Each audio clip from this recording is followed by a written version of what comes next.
tout cas, dans l'invité, conception, il y a une affiche. Tu as préféré qu'il y a une couleur par rapport à la conception. Les gens rien à voir.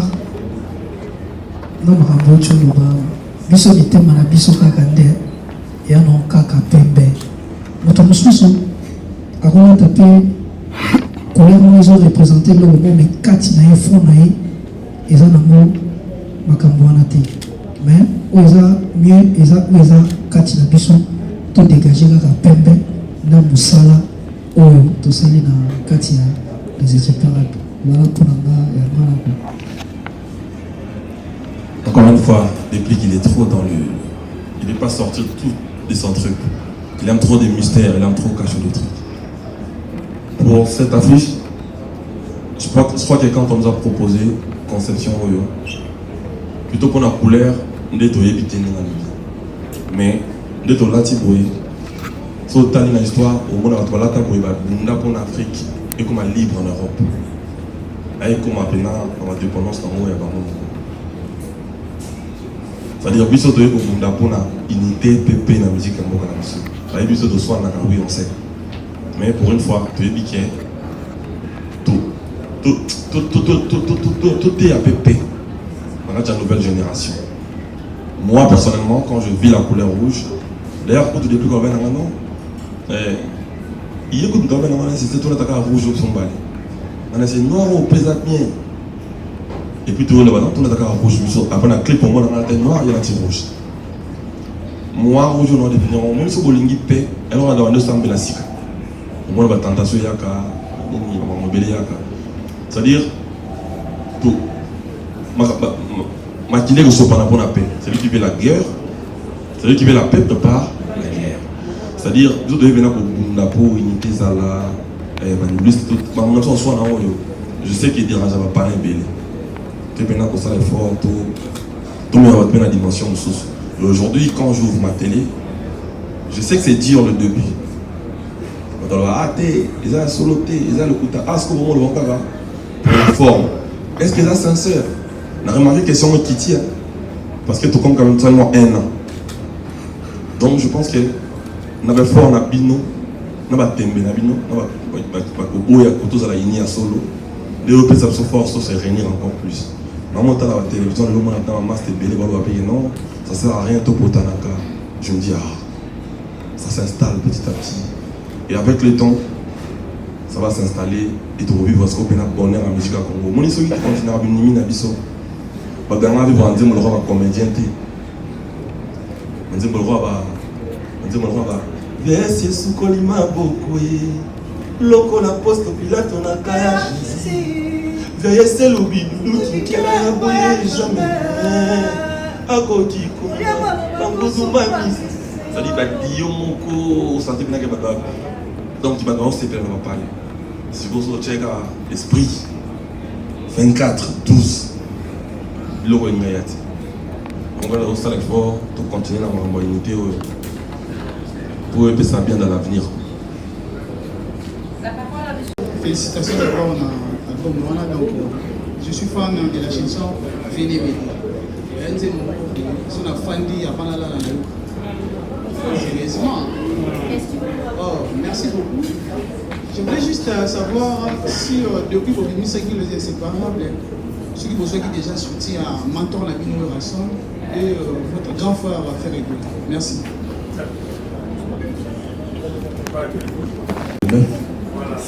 Le 7 juin, à UMG Arena à Bruxelles, bonne chance, le padre, et puis il y a un quadra Koraman, on est à le 19, à Hippodo, donc c'est la musique congolaise qui passe en premier. Surtout les padres, dans mon équipe, il y a qui est là, je crois, Amour Sacré, dans le Bimabia, coup de cœur, ça c'est mon coup de cœur. On a raison, on a sur Instagram, encore une fois, merci dans les padres. Bon, le roi de la forêt, il nous a appris le métier. Il nous a appris tout ce qu'on a fait, ça sort de chez lui.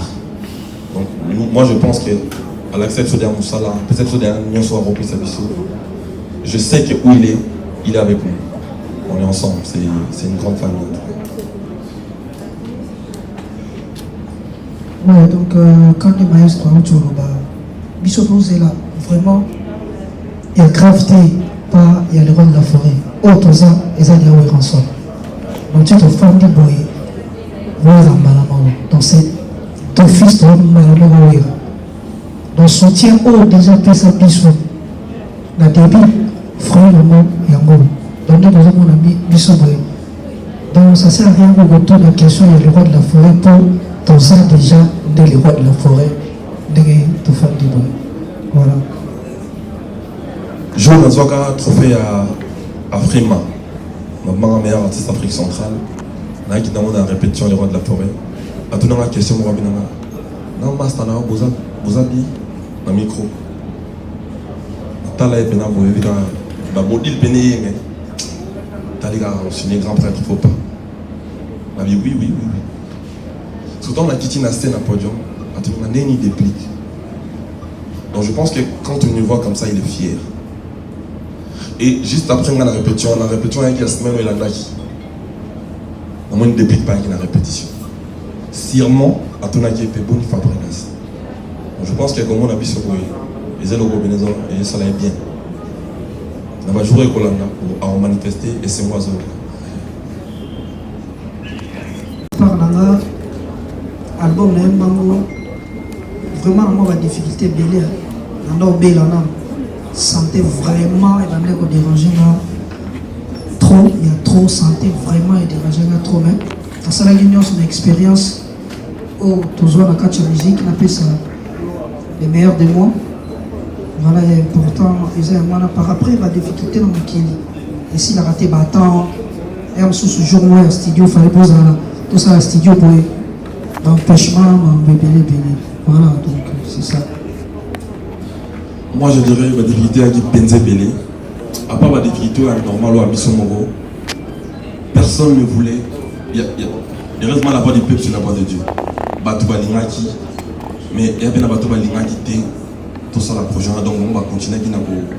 Tchabsoubaka, ça n'importe quoi, il y a n'importe quoi. Il y en a même autant de gens qui ont fait la Benza Belé. La raison pour vous moi on a un profil artiste et mon sous-sous. Mais au fin là, artiste il y a Congo. Il y a des gens qui ont fait un artiste, tout le monde a plaisir. Il y a des véritables bons là qui ont dit pour ça la ligne. Ah, pour ça la ligne, pour ça la ligne, pour ça la ligne, pour ça la. Tu vois, il y avait ça aussi. Mais, parce que c'était un moment de partage. Un moment de. On se revoit. Toujours. Aux entrepreneurs, il y a un tant de parties, c'est comme on solo là. Donc, depuis que la question Fabrice a mis A, on va chez les A. Puis, quand on a entendu combler, il y a un moment depuis qu'il y a des difficultés. Parce que, à un moment, il y a partage de l'écran en casse, il y a un moment partage artistique de l'écran en casse tellement que tout le monde ne va pas s'y péter trop. Pour remarquer, à un moment, l'équipe rapide. Pour cela, on se dit rapide. Parce que c'était trop beau, c'était trop beau à le vivre. Si tu n'es pas au studio, tu ne te sens pas bien. C'est vrai qu'il était malade. Mais il s'est donné, on a multiplié de bons moments. Maintenant, on va se souvenir d'un fois qu'il y a un des salaires qui est tout le monde a la difficulté. La difficulté d'Aki Belé et Zapé artistique. Il y a des gens vraiment qui ne veulent pas à tout prix que cet album. Balinga a été voir les jours, malheureusement pour eux. Ils ont voir les jours en haut. C'est-à-dire la difficulté d'Aki la PK quand même. Bisous de multiplier, on a tous ans, l'aura escalier pour permettre à tout le matin. Et puis, vraiment, pour la difficulté, essayer de vous renforcer fort et vous permettre de renforcer fort pour tout mettre encore plus. Quant à cohésion, là, normalement, à fabriquer, c'est un beaucoup de tenter. Parce que il y a trop. Tellement il y a trop. Que ce soit au côté studio, il y a beaucoup de tenter. Donc, il faut que ça soit le bas sur la tira à eau. On a à côté de nos âmes. Donc, on va voir un mélange beaucoup. Et puis, il sont dans le bien qui est délicieuse. Moi, les colos, la jeune, ou la bima, depuis bisou pour bima, l'invité Dieu à boyer, si c'est quoi, non, la jeune, la salle est dit que deux personnes sont à côté de la sur le bandit, c'est le bandit, donc, si c'est pour toi chapeauter dans la makambo ya dio donc on y bani tellement que toi n'attends que tu t'es à besoin pour ton côté studio moni quand on s'est studio la puissance vous avez vraiment rapide. Voilà. Je pense que la réponse a été donnée. Studio, pour tout réaliser l'album, on a pris quoi 4 mois. On s'est réunis en une semaine, on a fait un titre. Et puis après, album pour tout ça, on a fait 4 mois. On a fini l'album et puis on l'a sorti parce qu'on se connaît très bien, comme il a dit. Tribani Penza bien. Va me dire aussi que il y a ça, ça, Mambo quand on a ça, attends, il y a un peu ça. Et ils avaient effectivement un bon quand on a fait ça. Parce qu'on se connaît très bien, très très bien. Et Dio, dans le Congo, Trévi Papa Wemba, Kofi Olomide, grand Dio. Après, Bissondé. On peut ça un respect. Si on a un loqueto, mais on a trouvé dans le lobby. Azana singa loketo te Akata ye penzo lokote Zaba ye fait à bolingo magie noire to blanchete Moto to mon pépé bonga to liye Esa est capable ya kubanza bolingo yo Yana na choisi makata Tolelana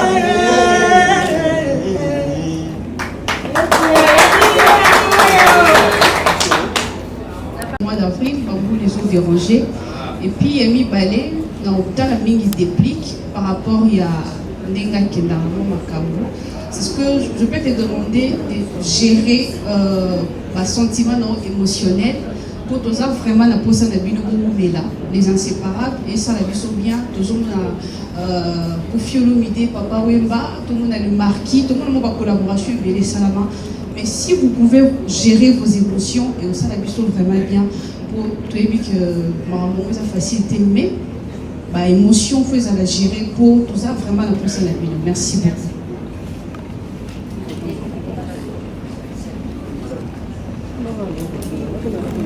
On va commencer notre concert à 20h30 pour que dimanche.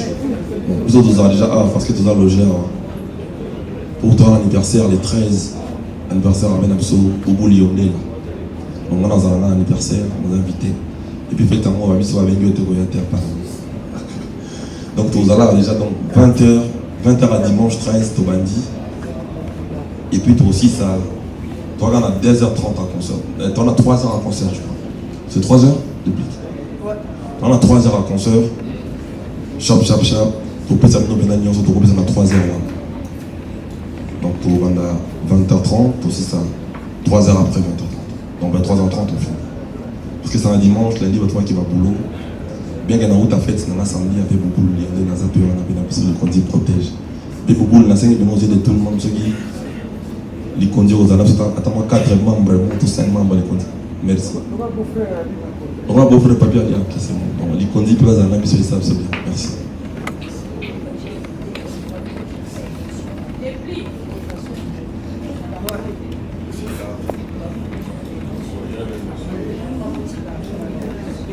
Bon, il y avait peut-être réponse dans le ça fabrique. Mais voilà, en tout cas, à cause de la barre artiste, n'ose jamais aller dans la télé pour acclacher Baninga. Baninga plus qu'aux direct qui n'a hypocrite. En fait, on dit qu'il n'y a jamais comment on a un artiste moko dans l'équipe de TV, on va dire qu'on taquer kaka pour rien. N'est-ce pas le sur la vie, à un défaut. Peut-être que tu vas te mon amour n'est pas défaut, mais dans un principe mogo, ce qui va nous oser, le département a été obligatoire.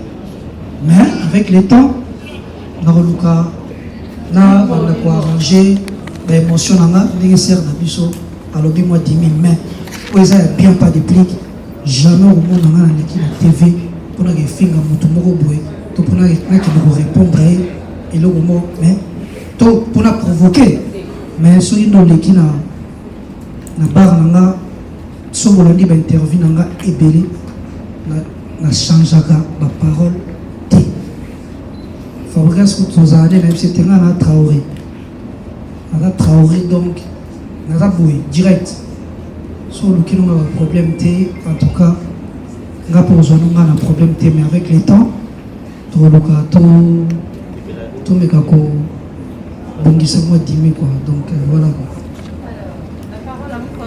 Dans une question vous allez moi vous allez prendre la technique monsieur c'est vous allez pour la maestro.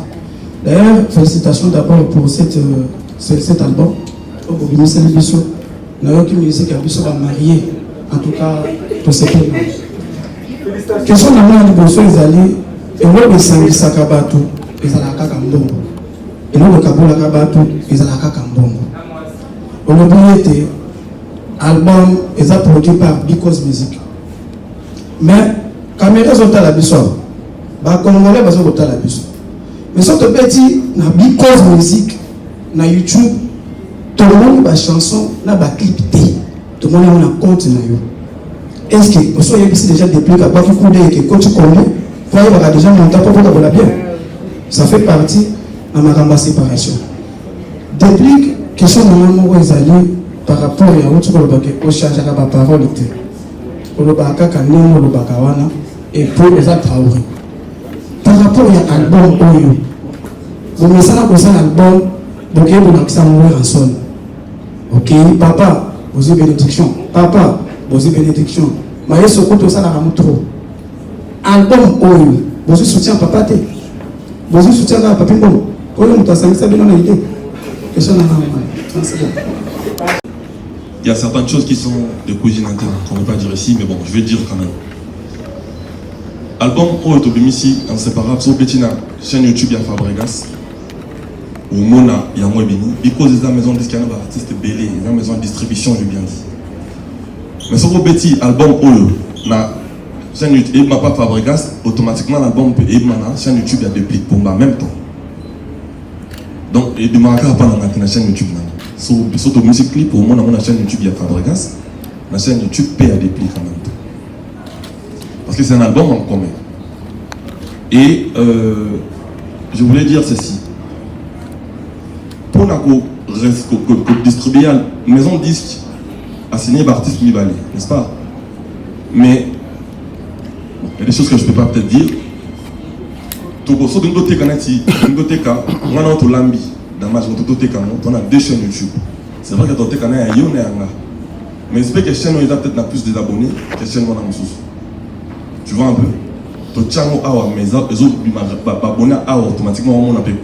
Abonnés à Barebeni, c'est toujours 50-50. Barebeni, 50%, 50%. Depuis que c'est un artiste, il est déclaré avant l'assassin. Dans ma mambo, on a gagné, les gens ont gagné. Banze mwana bakomi Messie Luango Bankonka depuis Mbouyo Loubé la Fabrice. Donc tant maman bon va foutre ngata te pour na foutre député. Va foutre ça c'est ma foutre because à répartir Fabregas ta député. Plus loin que ça c'est ma foutre ngata a foutre because te. A foutre mbala moko depuis. Ça c'est ma foutre mbala moko Fabregas. Donc on a sur ces côtés-là c'est clair, tout est clair, les contrats est là, tout est bien établi. Pour le soutien, l'album de Salaga, on a représenté les grands prêtres droits de la forêt, on a l'album de en comité. L'album en commun, on a tout ça, la Bandeli, la Congo, Banda Congo et Zala Congo, Kofi Olomide, Papa Wemba. Après, on a un album en commun Salamati. Hein? Tu vois les albums à faire et Goula, on a Bandé Konaï. Et là, tu les marques. Tu comprends? Il y a deux artistes en commun. L'album a dit dans ces albums à faire égaux dans les padres, bien ici, il y a les albums à Fabregas n'a dépliqué, il y a battu ni vous comprenez? Donc, soutien, on a, tous il n'a pas le droit de la forêt, tous il a ngoté parce que Azali mentor la biso. Tout est banaki pour naïe. J'espère qu'Azali fait un abisso. Et en même temps, sauf qu'il y a un abisso, les padres, après c'est force. Pour tous, on ne peut pas papa vraiment assis. Tant on dit, moi, on a dit les padres, amour sacré. Pour on n'a pas raisonné. Donc, si vous dites, mon papa, vous n'avez pas yaya, les gens ont un problème. Vous avez moi.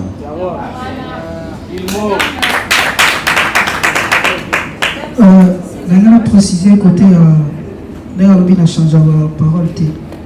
La conférence de presse dans le but que on a un CD. Non, on a un CD.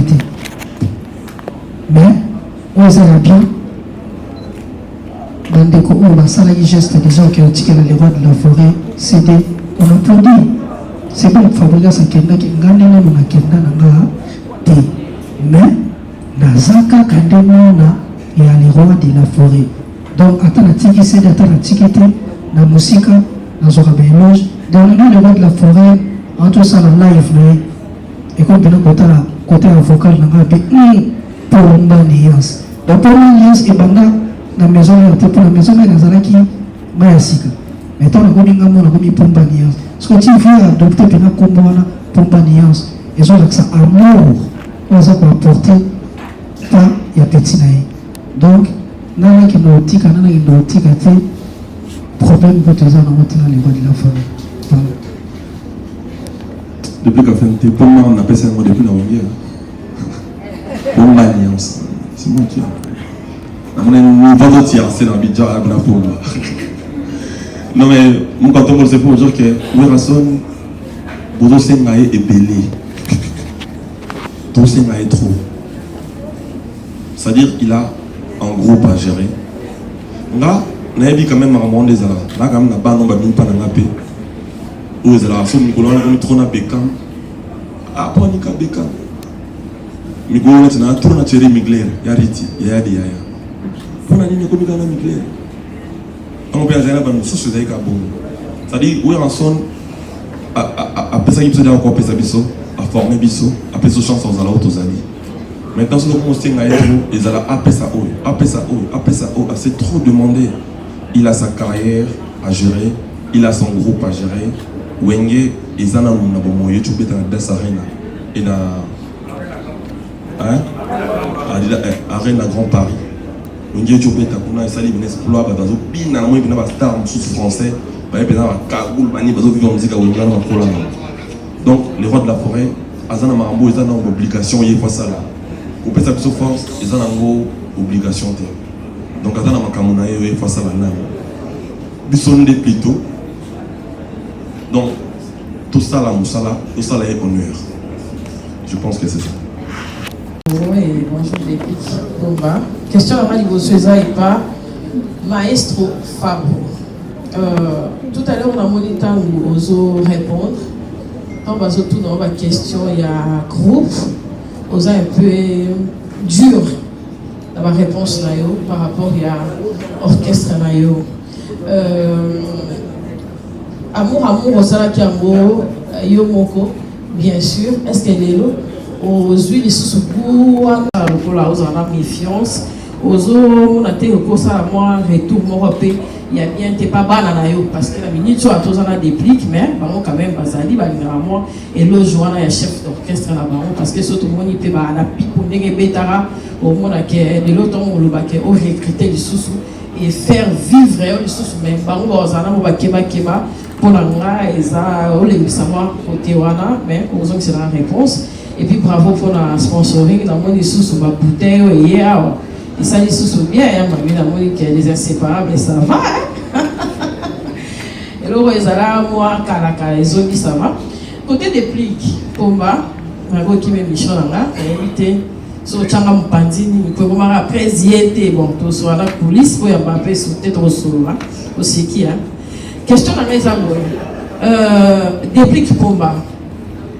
Ozala kana mentor moko pembeni na yo to obulaka azara parce que tant déjà ozo mata faut boyemba déjà très bien trop même mais tant ozo mata ezana ba blog musu o biso na mona to négliger yango na Congo et c'est carrément ba mentor tant ozo ya pena émission ou bien ozo le kana émission et puis que na fier na moko boy après ça nga style ya roloba par rapport à la question musu ezala pena que et aussi qui met au répondre dans le bien. Tout le monde a le fait que tout le monde a ce papier. La conférence de presse à mon tout.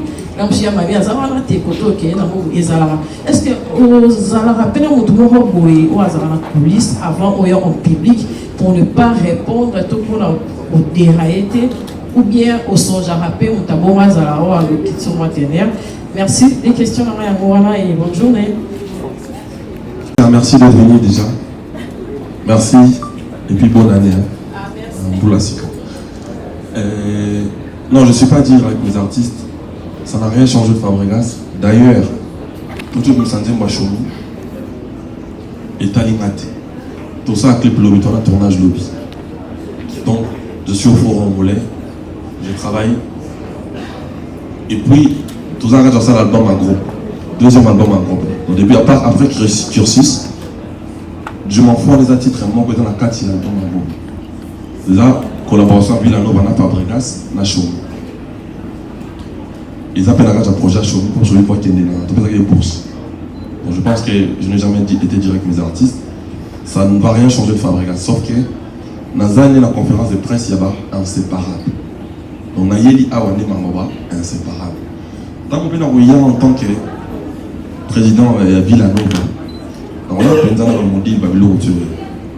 On a appelé dans la contrainte. Avant de y avoir, il y a le manager de ce projet-là qui nous a drivé, qui nous a dit écoute, allez, faites ça, ça, ne faites pas ça, parce que vous n'êtes pas là pour ça. Donc, là, même travail au sein de la déplique, ça se fait pour moi en même temps. Donc, du coup, ici, je ne pourrais pas être Villanova, c'est compliqué. Mais retiens que, dans ma groupe, les Oya, toujours nous en disons, on a chez nous, toujours nous dans la Colombie, tu sais, Isaac, tu peux être dans la Villanova, il y a qui est inséparable. On a dit que les gens cohérent, correct envers eux-mêmes.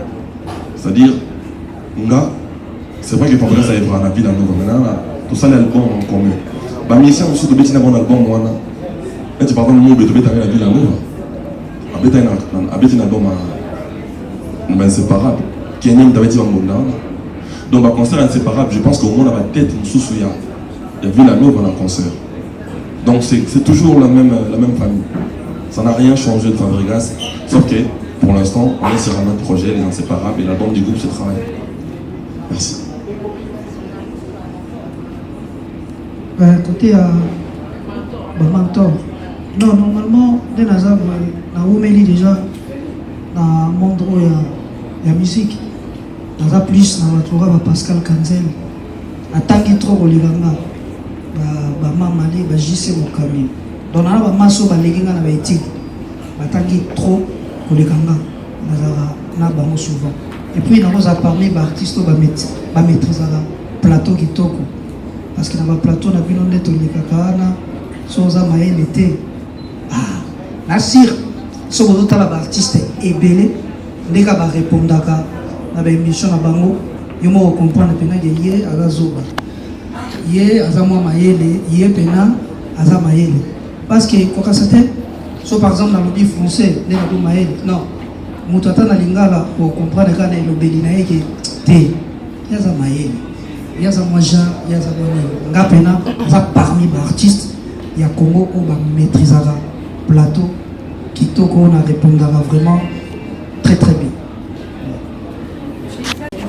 Merci beaucoup, Mamie Léla, pour la parole. Merci aux inséparables et félicitations pour le travail que j'admire beaucoup. J'ai le temps de suivre pas mal de chansons là-dedans. Amour sacré, 12-12, Goya, venez m'aider. Donc, Nandembo Kito, Bonakati, vraiment bien. Ceux qui te bossent à la marche en arrière, tout à la affiche Wana, Oyo, ils ont caractérisé l'album Oyo. Oui, tout à l'heure, de Komora Hotel Koloba, figé sur la couleur bleue Oezakiwana. Et pourtant, moi, de mon côté, dans mon avis, image Wana Kakana qui pleut, il fallait qu'ils alaient. J'ai vu une tenue assez distincte. Il y a Batou Moroboé, Bazana Loge Moroboé, ou Baza initié na Eloko Moroboé. Il y a Wana et celle qui Batouana Bakutana. Bapesana ndenge bazaki na éviter son mutareje zo la biso sans quoi pour vous proposer l'émission tout le monde a une fois de plus. Donc je me dis les inséparables les initiations moko il y a loge où il faut présenter les biso que il y a monde pour caractériser biso ou bien ça na mokaka si moko les kaki ndenge wana sans pour autant bino moko pour tirer regard na yango parce que sur la moni dans mon apenage ça, ce sont des initiés na ba biloko nyonso tu botie na nzoto ezolakisa pene ke oyo eza ya bainitie nyonso tu na chapeau na nyonso tu wana eza question liboso.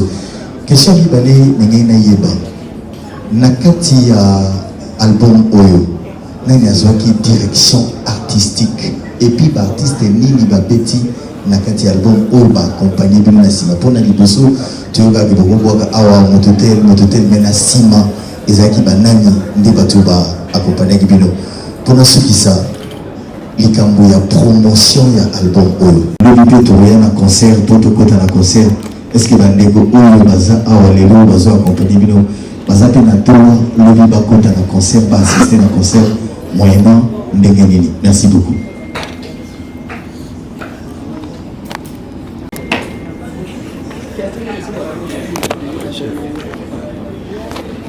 Bon, tout d'abord, là, on a chrétien, on a vraiment initié par Jésus-Christ. On a vraiment initié par Jésus Messie. Bon, dans la musique, nous avons interprété Dengue ou Yali Guinée. Quand il a dit ça, ils ont Jésus. Le maître de l'habité religieux à maître Nzambe. Là, Jésus-Christ. Mais le roi, quand il y a la religion, nous sommes à terre, il y a Bolingo. Donc, ça m'a dit pour là, Bolingo est solo et Nzambe. Voilà.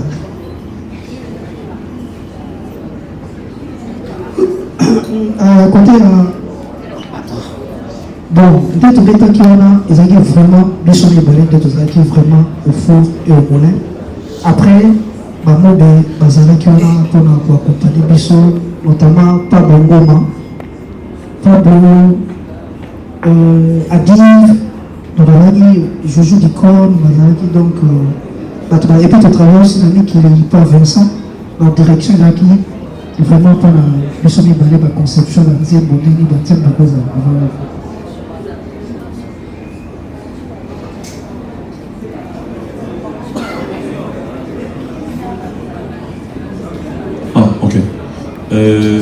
Moi je crois que moi je suis pratiquant, croyant pratiquant en même temps. Je sais qu'il y a une initiative, je sais que tu comprends quelque chose. Toujours initié par la unité, la paix. Toujours, c'est vrai que quand tu vois que tu es des initiés. Mais nous, l'initiative, on le prend dans le sens où toi affronter une nouvelle génération dans facette de sous. Il va garder tout bannir, ma clash, tout bannir ma moza. Important pour le business, pour l'industrie musicale. C'est vrai que c'est difficile, mais elle va trouver dans la front. Tout là, tu viens casquette, moi, il y a tout. C'est vrai que moi, personnellement, je ne suis pas habilité. Je ne suis pas la personne habilitée à romper ça va tout. Sans il y a cause à la gueuleté. Moi, personnellement, je suis un grand clasher. Ça, je le sais, je le reconnais. Je suis très taquin, je le sais. Je n'ai pas ce profil-là, j'ai voulu dire ça. Mais il y a souvent mon toit qui caché comme de nana. Soit beaucoup de témoignages dans le bien. Donc, à titre de vous en avez abonné à bateau, il m'a embarqué pour un mot. C'est pas que je vais dire, c'était pour la sincérité, les aboyetés, mais tout ça, la preuve, de battre mon accueil, tout la nouvelle génération qui est pour vous, tu as A, numéro W, tout est comme dire à Congo, dans le ligne. Je crois qu'au monde, quand ça, album, les gens parlaient, les gens ont clashé, mais je n'ai jamais vu des prix qui répondent à qui que ce soit. Moi, perso. Alors qu'on est vraiment des vrais calibrés. Tout, des francs dans la BMI, il y a un zone qui est à partir de Miki. Tu vois, c'est vraiment un truc qu'on est en train de vivre en même temps. C'est vrai que Marmot, on en avait tout à l'heure, Marmot a aimé ma salle, il a toujours une perfection. Mais objectif, même si ils allaient tout ça, autrement. Et pour la promotion, je crois que la maison de disque fait la promo, Picos Music, il fait la promo. Je pense que Banzé Moana, tu avais dernièrement les deux. Adon et Maki le 13 décembre, tu avais les 2 janvier dans ma tête. On a invité depuis Kayaki. Quand tu es bien, on va dans un en même temps. Banzé Moana, on va aider, on va dire, vraiment, on va un comédien. Je suis le bel, on a Singaloketo, je suis le bien, on a venez m'aider. Amour sacré ou le bien haut. Donc pour bailler par gros, je crois qu'on a eu à faire la promo. Mais la promo, c'est quelque chose qui se fait graduellement. C'est un album qui est sorti il y a 3 mois. On va essayer de multiplier les efforts. Et le concert qu'on fait, c'est pour présenter l'album. C'est une partie de la promo en même temps. La conférence de presse, c'est lié à l'album, c'est pour présenter l'album. Donc on est en train de faire la promo d'une manière progressive, s'il faut le dire. Et pour les gens qui viennent au concert, pour la presse, comment ils vont venir au concert? On va s'organiser. Je vais voir avec Déplique et les gens de la prémisse. On va voir si on pourrait trouver les places pour la presse. C'était quelque chose de prédit, mais bon, comme vous l'avez vraiment bien précisé, on va essayer de voir ça en interne et on va voir si on pourrait trouver quelques places pour les amis de la presse. En prenant les 5 derniers noms et du côté de l'audiovisuel et du côté de la presse, vraiment, je sollicite votre indulgence.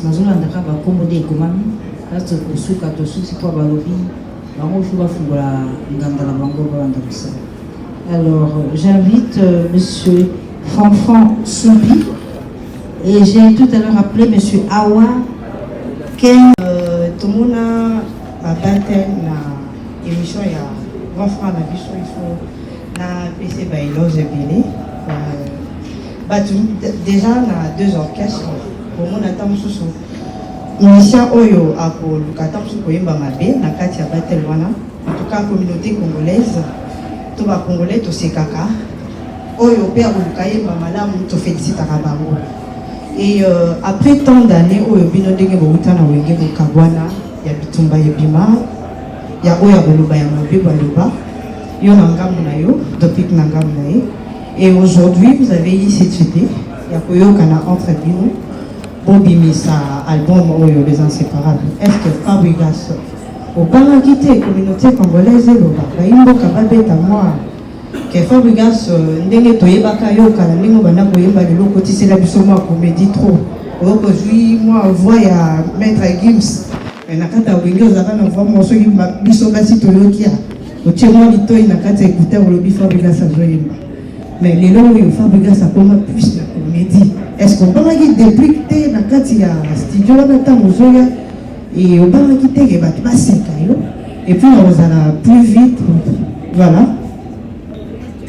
Question eza ndenge biso toyebi ndenge ade koyemba na wenge et après tant d'années les bakabonaki na depuis combat et toye komona lisusu que bazongani na kati ya album Les Inséparables et biso nde toyeba Fabrigas na bande koyemba. Est-ce que abangaki depuis te na kati album Les Inséparables pour mokili lelo ekoma koloba Fabrigas abebisa koyemba et c'était là ma question. Non, mais il y avait des questions, on m'a dit d'être. Alors, très bonne question. La banque qui m'a casse. Parce que depuis qu'il a un tierce, il a la flair, la nuance, par rapport à la nuance. La banque qui, mais après, moi je pense que il y a eu qui moi conscience professionnelle, il y a qui oui madame il faut bosser ça bien. Vous comprenez? Pour qu'il y ait une concurrence, nous devons ça le gâchis. Et le mode ça démonstration, pas ça démonstration. Tout ça, l'album a bien passé. Mais seulement, comédie musicale, na wenge plutôt. Quand vous avez maintenant la déplique, vous avez plus que c'est la texture dans la comédie musicale que les candidats comment voyez ma carrière solo. Donc ça les moins verse. Comédie wana ezali, bato ba lobaka comédie wana, ba ko ça la montée. Hein? Donc il y a un style approprié. Tant on a na wenge, na une orchestre la déplique, les bois longtemps, un grand chanteur. Va chanter à l'endroit café rome. Un grand chanteur, un chanteur local là-bas, miel de son, tadi koulouma, vous comprenez. Ça dit, quand on y est, pour le côté de Bazali, on a souvent la deuxième voix. Oliviera, les bois longtemps, cappuccino, vous comprenez. Quand tu viens, il faut essayer d'apporter quelque chose de nouveau. Donc c'était un fait exprès, cette texture-là, comédie. Et là, même si on a la phase de danse là, après c'est une boîte, on a brigadier Sarbati, on a bien regardé dans notre blague. C'était un fait exprès pour on a mis sur un bateau à Vernaille. Donc c'est comme ça. Et comédie wana, ça plaît à beaucoup de personnes. N'engépé, c'est belé quand c'était la note. C'est-à-dire quand on fait des choses, c'est vrai que toi peut-être ça te plaît pas, mais il y a des gens à qui ça, donc ça leur manquait. Mon est dans mon l'album Nanga par exemple. Toro gomme. Donner un papier, c'est une couleur, on a un cas, on a comédie. Au moins, après, on a un salaki. C'est un album, on a une belle femme dans la vie. On a dit au moins, il y a souvent tout ça à plaire. On a dit, quand on a un comédien, on a dit, on a un localiste, on a dit, on a un mobile de whisky. C'est pour donner un mobile de donc, et se repentir partout dans le TikTok. C'est-à-dire, couleur, on est comme un kebab. Seulement, comédie, on a, depuis qu'on maîtrise la langue, dans son actif, il y a une beauté dans le livre, dans mon côté, ça va te faire. T'inquiète pas, les comédies, ça fait un art. Au moins, les lots, les chanteurs typiques, en attendant, c'est vraiment les comédiens locaux, les artistes. Ils ont rapport à la mine dans la colléga.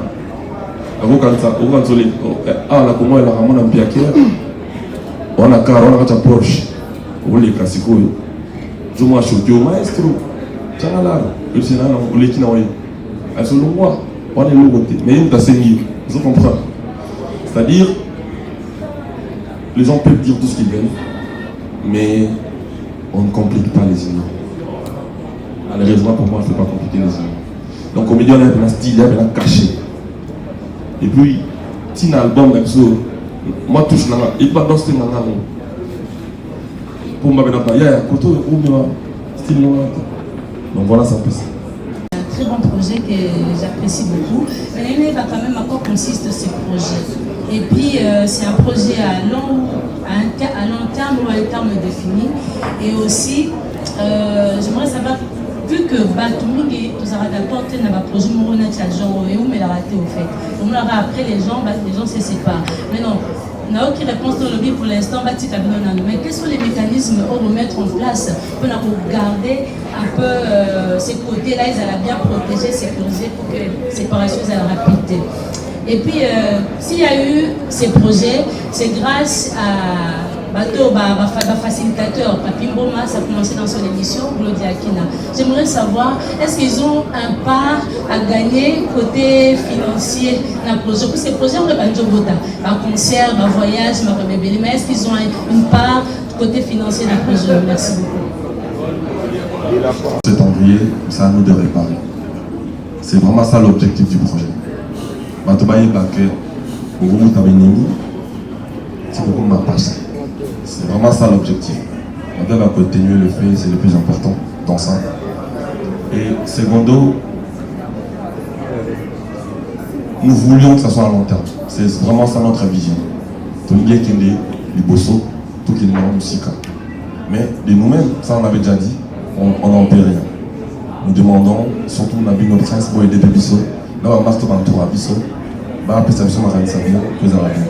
La stratégie de ça, là, on a maintenir une relation Oyo. Je crois que pour l'instant, tout le monde a petit secours au Cameroun, ça fait 1 an qu'on a un album pour salir à monter. Hypocrite. Si c'est on dirait pas qu'on va sauter. Faut te dévoiler les dossiers là pour qu'on va sauter. Par contre, la stratégie va changer la stratégie. Pour l'instant, on va souffler le nom de moi, tout ça, on nous démoule. Papi, maman va participer. Azora déjà, les deux aboués, partout au Kenya, dans le monde entier. Partout au après qu'on soit, bon au caca. Partout au Kenya, tout le monde, ceux qui te sanguent, ça tombe, ça n'a pas boy. Et ça, grâce à l'émission, Papi. Et puis, on a besoin du bosson de tcha, la tcha, émission, après, on a un clip, c'est pour dire quoi? Papi, aujourd'hui, va chroniqueur, va ça va mission, va polémique. Papi, à la hauteur, va polémique, et il va dans le baramoto, ça, c'est un exemple pour montrer que les papi qui nous dit qu'il y a la hauteur, va repeler, il y a plus à la hauteur, il y aura unité de sous. Maintenant, si on veut aller sur le plan financier, ça, on n'a pas. On n'avait pas pensé à ça. Maintenant, eux qui papier lobby, alors on a besoin, mais 15% des gens repélés. Il y a l'union de 15 entre les on va y réfléchir, on va voir avec nous. Tony. Bonsoir. Tony Coco RTGA. Maestro, depuis que première nuance, félicitations à vous pour la licane ici au loin. Elle les inséparables, j'encourage beaucoup. Parce que les années passant, c'était trop dur pour vous deux, pour vous contre la marabout. Moi, j'allais peut-être parler du côté de la stratégie de segmentation du public qui est mélomane. Parce qu'il fallait au moins commencer. Le cadre est tellement beau, Hilton Hotel, qui fait la fierté également de notre pays. Pourquoi ne pas commencer, dans Bandeko Bazalaba Palais, ils ne pourront pas assister à ces concerts du 13 avril. Vous avez jugé bon, commencez d'abord ici. Voici ma question. Merci.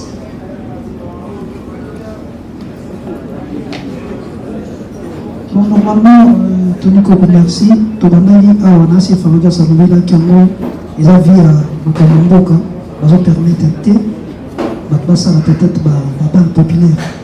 Voilà, il y a un autre problème, VIP, Hilton Hotel. Après le reste, ceux qui sont situation sont normales.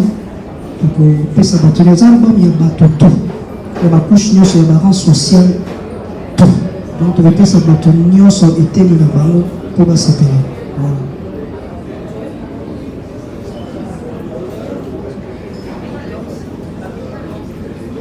Merci. Maestro. Pour ma nuance. Très bel album. Bravo, il faut le dire. Ma chanson, c'est Venez m'aider. Ça, c'est ma chanson. La première préoccupation, c'est Déplique pour ma nuance. Dans la chanson Comédien, au petit déclaration, mon co, lobby, amitié, la bille, tellement ma casque, là, t'as la même souvette. Ah, là. Est-ce que les Alaki pour nous, c'est qui s'abattent ou une réalité vraiment de votre amitié? Et puis après, le choix de Yalo Bébé et c'est le Scrum dans Les Inséparables. C'était le choix en duo ou parce que c'est inséparable, il fallait idéologie Nango et quitter la bâton sous. Merci. Donc, déclaration, on a on dit bateau bayebi biso tant au bandala. Donc moi ya moto benna na babilo na basinga mo apena ke na la beta mo to mo stoka na lo lia ko me la poto ngai mo ezaki na libanda ya fina biso sebondo papi kako. Donc ce qui vena biso krisa de corps na ke bende la biso ba plana bazando. A trier biso mo ba body na biso tara ba sera de ba cappuccino mi qui est déjà. Donc pour télé ma pembeni na bango en tout cas faut ça. So biso na situation na to banen déjà ko créer moi bilo mo na bazando. So ça y a biso mbali. Donc so ba ningo meira au déplacer baba qui au plan yo va tomber la répétition déjà qu'on a au dégagati donc et là au moment où il y a bien ou peut-être des artistes belé bah j'attends qu'on vivre notre je te vivre un deuxième question le national choix en tout cas il a un petit contact malaki bateau malaki dispo dans le moment quand on sait l'album de Biso malaki vraiment dispo donc rien n'empêche que là bande comme ça quand tout le temps le bien on peut regarder quel la Biso mais le besoin de là la chose c'est le scrum malaki dispo pour nous accompagner Biso Eve. Moi personnellement je suis à l'obéissance parce que à la main c'est quand même tout le monde est vraiment ainsi. On estimait aussi avoir en brigade, mais il n'était pas sur place. Il n'était pas là. Et c'est le Scrum, tout le monde est bien comme et on est à série à Balépadre, Azara. Et puis c'est Léo, Azara qui prend un médiateur en Abysso. Quand on a mis la télévision, à Benaki Nabina Fabrigas, t'inquiète, on a bien des pliques dans Solana, il faut que ça, il faut que les gens après c'est pas idée naïve. Azara parmi par tu maintenant va pousser le projet à soutenir les bisous de près. Donc à Zalagi Nabiso en fait, à Benina et Ben depuis Kakala, il a ta médiation. C'est pour ça. Et puis quand là tu n'as pas boxé, c'est vraiment de il y a quelqu'un qui ça m'a imba mon tiens. Ah ben à quotidien à Biso. Où on a là tango, il est pas là tango. Et puis on a gagné la cale. Si Siko est au vivant, moi on a clip à comédien. Pas Timon là tu vas rire. La blouson, pas tu vois, il y a des pliques. Ça dit, il y a un réflexe que tu es, non, tu comment? Non. Ça dit, il faut pantalon noir. Mais je vais à mon lati. Donc c'est une famille, c'est plus fort que nous, on le vit comme ça. La dernière question. Monsieur Léonce, la RTNC 2. Il n'est pas là, monsieur. Le PCBISO a pris une étape pour Namba. En tout cas, la bataille de j'ai convié même la bande de retour à Zoatan au Rabina. Alors, on a une espèce de polémique, Bablo retour à Zoapena quand vous avez travaillé. Question dans la seconde, plus ce pas à Fabregas. Yoto Sagi premier pas pour le loto réaliser. Pour tout le monde, la réalisation, il y a Evre Kitoko. J'ai eu l'occasion de voir Robin Mundibu, la poto, où il était clair que Azomon a souma caméra à l'homme a sauté. Azala Kousa a renoué la relation avec la bande de retour à Yedi Kazagi, na moi Kokoso. Et question par rapport à inséparable, oui. Est-ce que ceux qui les lots, parce qu'il y a lobby déjà prêt, parce qu'ils ont un projet où la bande de retour, est-ce que vous êtes prêts aujourd'hui que tout le monde a pu un projet à Boni, vous savez, inséparable, tout le monde a pu dans le lobby de Mundibu. Question dans la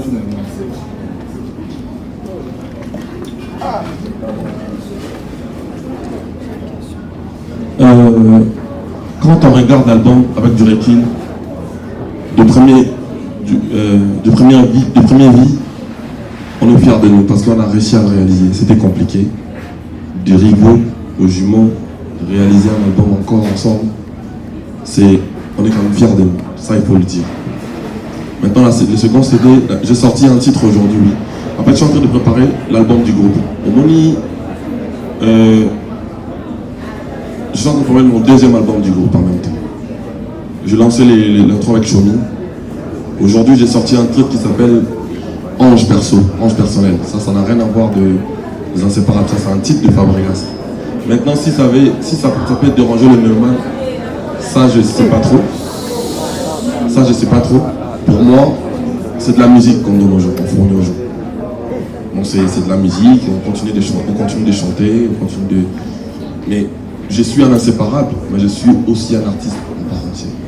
C'est-à-dire, je me dois un album du groupe. Après cet album, il y a un album du groupe qui arrive. Donc c'est important pour moi de sortir des singles. Vu que l'album du groupe en général, nous on le sort le 2 juillet. Donc depuis de son côté, il est au studio, il est en train de faire ses projets aussi. Donc je crois que pour les inséparables, on a travaillé sur l'album, on a sorti l'album, on fait la promo. Ça ne m'empêchera pas de sortir d'autres titres. J'ai toujours fait ainsi, c'est-à-dire on a inséparable, mais ça ne m'empêche pas d'alimenter Fabregas aussi. Quand on a fait l'album à groupe, ça ne m'empêchait pas de faire des collaborations avec d'autres artistes. La musique est inséparable, eux allaient rien à voir dans Villanova, mais je n'arrêtais pas de travailler à côté avec d'autres projets. Donc je suis un artiste, j'estime que je dois continuer de nourrir les gens avec la bonne musique. C'est important pour moi. Maintenant, si ça va déranger le mélomane, ça, on va le voir sur le terrain. On va le voir sur le terrain, mais j'estime qu'on est censé donner la bonne musique aux gens. Le morceau est disponible sur toutes les plateformes de téléchargement. Le morceau s'appelle Ange Perso. C'est un rumba chanté pour un ami des Big Bollard. À Sali, 14 ans, la vie de couple, c'était un cadeau pour nous. Voilà. Pour Robinho, moi je suis un mécène de la paix, on va dire. C'est moi qui ai emboîté ces chemins-là de vouloir s'unir avec les autres. Donc si je vois quelqu'un emboîter tes pas, c'est quelque chose de bien. Et j'en suis fier de le voir réfléchir comme ça, c'est une bonne chose. Objectif, il y a inséparable avec tout le monde, je ne sais pas comment réfléchir, qu'on doit se mettre ensemble pour des bonnes causes. Mais pour l'instant, je suis encore dans les inséparables, trop travailler dans les inséparables. Projet O, Natena qui en ont vraiment à cœur. Donc, je suis fier de lui de le voir réfléchir comme ça en tout cas. Le rendez-vous, c'est pour ce dimanche 13. Batbaya et Bélé, Toubina, Troyemba, pour ça, là, plaisir. Donc, Troubana 20h30, à Hilton Hotel. Il y a des tables à 2000 balles, il y a des tables à 100 balles, il y a des tables à 50 balles. On va passer à chance, on va organiser comme bien. Merci. Et je remercie tout le monde. En tout cas, merci énormément du fond du cœur. Ça m'a vraiment. Et ça l'ira très bien. Comme on a vu nous et Bélé encore une fois. Et je remercie en particulier Dola Star. Dola. Aouti vraiment. Aouti Nasika Moko. Il y a moi compris Aouti dans la prison. il faut Azana Bisso. Donc vraiment merci d'être là. Et puis on a remercié Bralima pour l'opportunité de participer sur un album. Et puis il t'a noté, merci beaucoup. Tous ensemble, merci, que Dieu vous bénisse. En tout cas, je remercie d'abord ma mamie, la présence de la Pierre, la présence de nous, et puis les journalistes et tout, dans ce temps, on a assisté sur la conférence de presse, et on a rendez-vous, et là, les 13 vont vraiment ébéler dans un des sites. Ah, ton lobby, mais les 13, ton yemba.